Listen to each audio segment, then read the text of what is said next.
Ezie anyị ozi na mmụọ, anyị pụta na mmadụ, anyị ezie ya ndị dị ndụ. Ịbịa na ngwuru ọbụla, o nwere mmụọ na-echekwa ngwuru, mana hụchara m ntị gị ọfụma.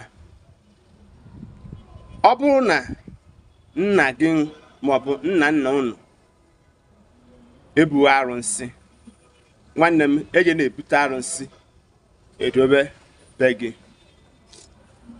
Ọ bụrụ na nna nna gị fa agwụghị ọgwụ, nwanne m etinye n'aka n'ọgwụ.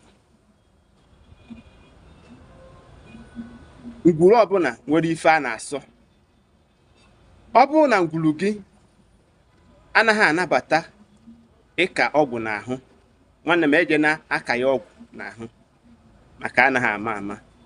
Ekwusikwa nke ọha.